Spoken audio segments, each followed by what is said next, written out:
It's called a road train.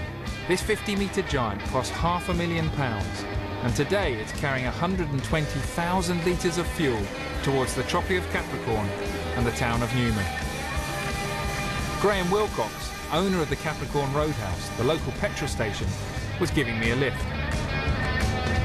He's making a small fortune out of the extraordinary resource boom gripping the area.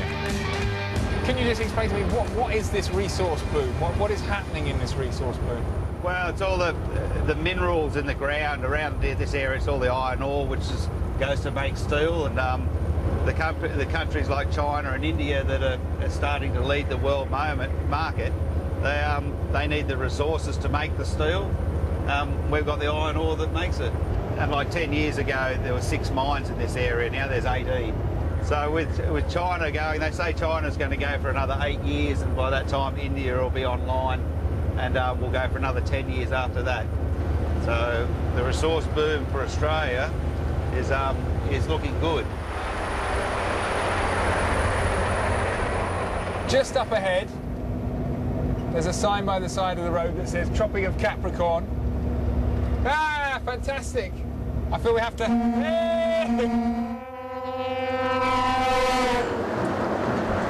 We're on the line. Okay. Well, thank you very much indeed for that ride, Graham. Much appreciated. My pleasure, Simon. Hope you enjoyed your trip down to Capricorn We're here. in a road train. We're back on Capricorn. Fantastic.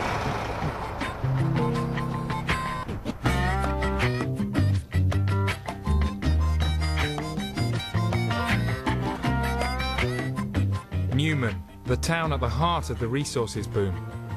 Workers are flooding here from all over Australia to make a quick buck. Well, you can see they're bringing in houses on the back of trucks now because there's such a need for accommodation in this town to try and cope with all the influx of new workers.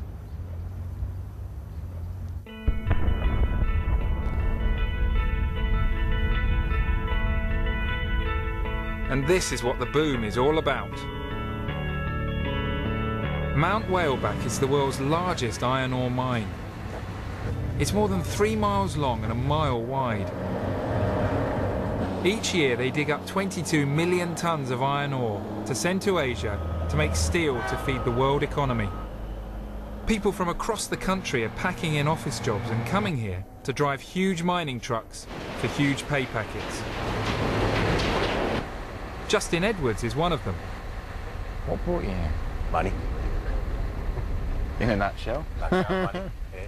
What were you doing before you came here? Bricklaying. Then I tried to get out of the physical work side of things and get into suit jobs. I did sales, and then I become a recruitment agent for a bit. And then, yeah, it just didn't suit me. I'm not a suit person at all. You're originally from Melbourne. How did you hear about Newman? I actually had a mate I worked in sales with about 5 years ago, and I didn't hear of Newman until about January, halfway through January this year, and the end of February I was here just to try it out. As quickly as that? Yeah, but since we've been here, like, it was originally going to be me and a partner here for 2 years, and now we really can't see ourselves leaving in the short term. I might turn that into 5 or 6 years because it's just so cruisy, you know, better lifestyle too.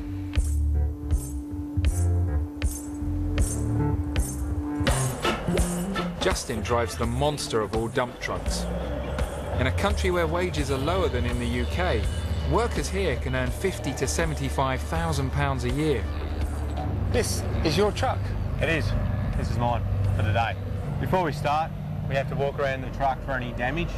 Walk under here. You walk under the truck. Look at the engine, all the way along there. Any oil leaks or anything like that. This is the engine up here. These beasts, when full, weigh in at nearly 400 tons, the same as a fully laden jumbo jet. I left Justin to go and work his shift and headed down to the railway yard.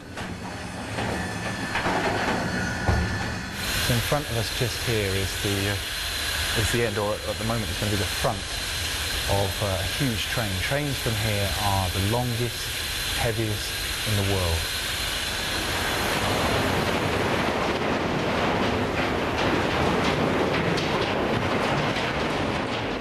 Trains leave the mine every day, each filled with around 26,000 tonnes of iron ore.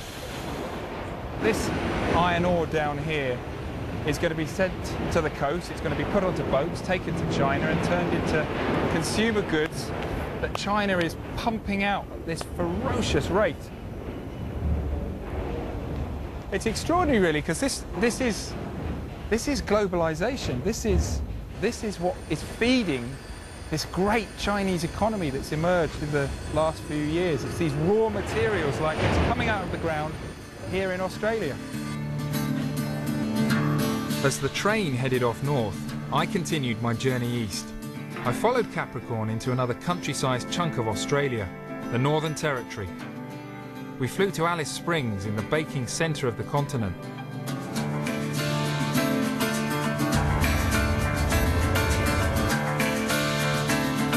Around 600 miles from the nearest beach, this is the centre of the outback. Alice is home to more than 24,000 Aussies living the desert life in air-conditioned comfort. As we explored the town, I came across a refuge for one of the country's most famous residents. We've just spotted on the other side of the road this kangaroo rescue centre, a baby kangaroo rescue centre. We've got to have a look.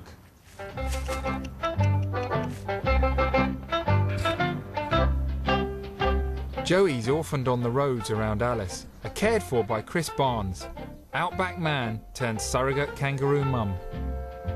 What are the names of these two? Well, this little one here is Tilly Grace, and this little one here is Amy. So one little girl, this little one's about 5.5, 6 months, and the other one's about 6.5, 7 months, at a guess. Once you've got them in a pouch and you hold them to your body, the breathing and the warmth of your body, that motion of the body, just calms them right down. You don't have them in the bag, they're going to kick you in the face. So I've got to ask, can I hold one next to my little beating chest? Certainly, mate, certainly. Well, I'll pass Amy on to you. Just make sure she doesn't kiss you. Does she often try that? She can do. She does with me and my partner, because we're mum, and baby kangaroos actually do take a lot of saliva from their mother's mouth. How far does your devotion go? We take it all the way, and I've given up my job now. I don't work anymore other than running the Kangaroo Rescue Centre to talk with travellers. That's the whole idea, trying to educate people to the fact that a dead animal out here is not just a dead animal. It could have a baby still alive in its pouch. So check the pouch. Check the pouch. Kangaroos have an unfortunate habit of jumping out in front of cars. We'd been warned against driving at night because of the high chance we'd hit one. Chris takes in about 80 joeys a year, hand-rearing them to 16 months until they're ready to go back into the bush.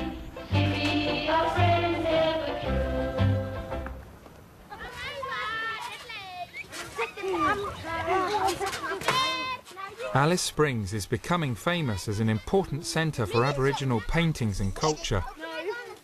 Aboriginal people have been here for tens of thousands of years, and their extraordinary artwork adorns gallery walls around the town.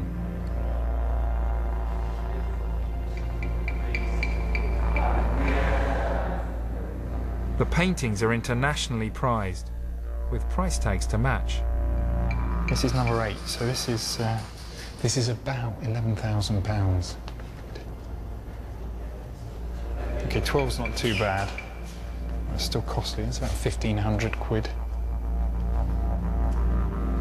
This is about £4,000, about £3,000. Number 52. I mean, it is fantastic, but that is about £20,000.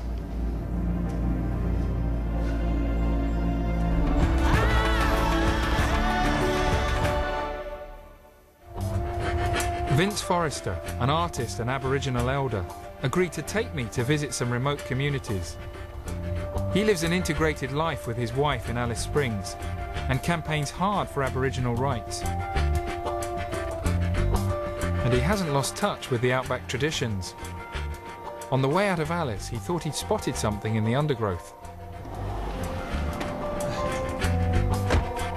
You see him? He's about that long. What were you looking for, Vince? I was looking for a print. What, goanna? A lizard about this long. Right. And when we see one, you can hypnotise him. You can do what? You can hypnotise him, eh? When he walk along, you say word, ulbulu, ulbulu, ulbulu. And he turns his head that way so you can hit him. Get him. And is it good eating? Oh, white meat, like chicken. Yep. But lot gamier, of course, and it's not as tender as a chicken. We were too late for any hypnotism. The lizard had got away. But Vince took the opportunity to stock up on a bit of bush medicine. When you have a wound, it will not stop bleeding. You put this in the hot ash of the fire, then you run the smoke over the wound. This will congeal the blood, and stop the bleeding, but also got antiseptic in it. It's called a road train. This 50-metre giant cost £500,000, and today it's carrying 120,000 litres of fuel towards the Tropic of Capricorn and the town of Newman. Graham Wilcox, owner of the Capricorn Roadhouse, the local petrol station, was giving me a lift. China and India that are starting to lead the world market, they need the resources to make the steel. We've got the iron ore that makes it. And like 10 years ago, there were 6 mines in this area. Now there's 18. So with China going, they say China's going to go for another 8 years, and by that time India will be online. He's making a small fortune out of the extraordinary resource boom gripping the area. Can you just explain to me what is this resource boom? What is happening in this resource boom? Well, it's all the minerals in the ground around this area. It's all the iron ore, which goes to make steel, and the countries like China, and will go for another 10 years after that. So the resource boom for Australia is looking good. Just up ahead, there's a sign by the side of the road that says Tropic of Capricorn. Ah, fantastic! I feel we have to...